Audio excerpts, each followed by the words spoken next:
universidades latinoamericanas. Aquí en México, la propia Universidad Nacional Autónoma de México, la Universidad de Guadalajara, han recibido fondos de agencias como USAID, que se encargan de promover la agenda de ideología de género.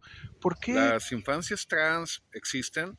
Recientemente, el Congreso del Estado de Jalisco, aquí en México, rechazó el aprobar que los infantes puedan cambiar su género en las actas de nacimiento. Hay un lobby de diputados de la agenda LGBTQ y más que son los que promueven estas agendas en Jalisco, legisladores que reciben salario también de la Universidad de Guadalajara, que ha recibido fondos de instancias gubernamentales, proyectos de ingeniería social como USAID.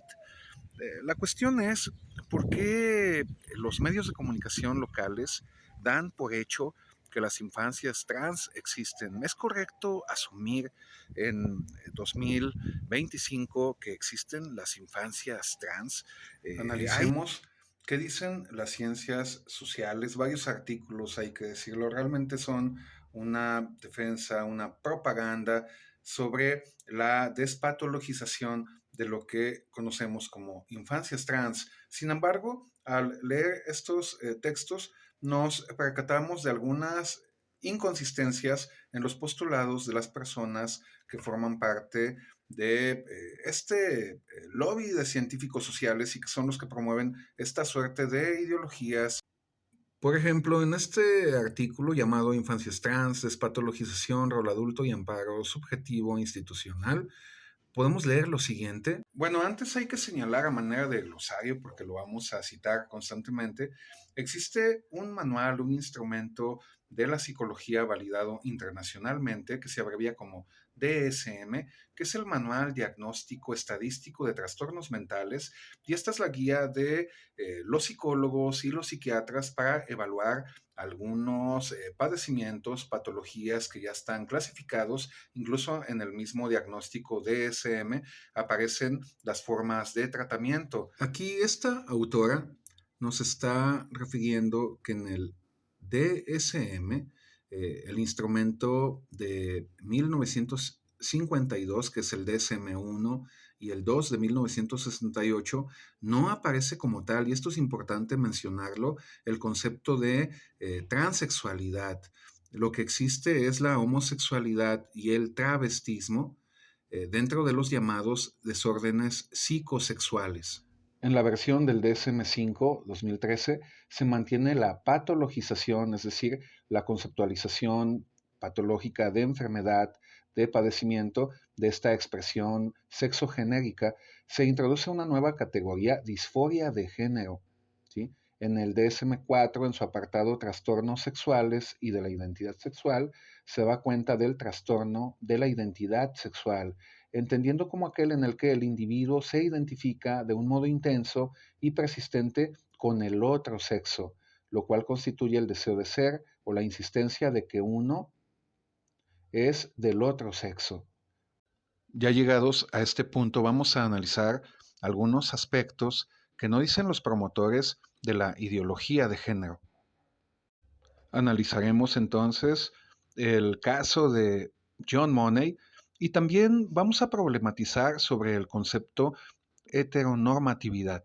Dichos conceptos, por ejemplo, los podemos observar en este artículo, La infancia trans y los derechos humanos, un paradigma jurídico antropológico en evolución en México, en donde se habla del caso de John Money, del concepto de heteronormatividad. Sin embargo, no se problematiza en torno a estas cuestiones, lo que convierte esta suerte de textos que abundan en las academias de ciencias sociales, sobre todo latinoamericanas, en una suerte de panfletos, de instrumentos de propaganda del lobby LGBTQ y más. Artículo en 1952, el doctor danés Christian Hamburger realizó la cirugía de reasignación sexual del militar norteamericano de 28 años, Kristin George Jorgensen, en Copenhague, Dinamarca.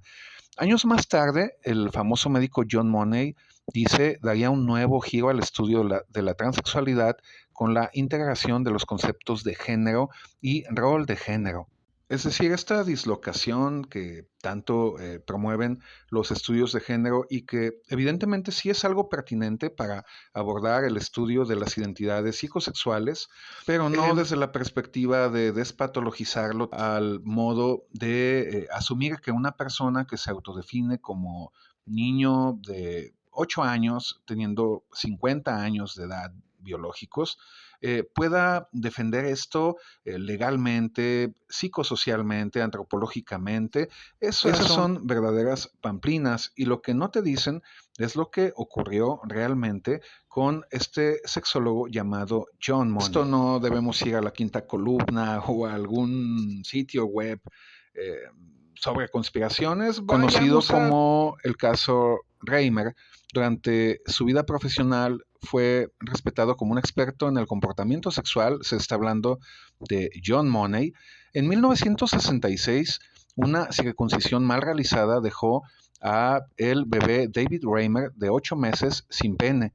Basado en la recomendación de John Money, 14 meses después, sus padres permitieron que se le reasignara otra identidad a David como mujer. Sus testículos fueron retirados y se le creó una vulva de forma artificial. También Money recetó varios medicamentos, tratamientos hormonales. Money le indicó a la familia que nunca le dijesen sobre su cambio de sexo y que lo educaran como una niña normal, además de esquizofrenia.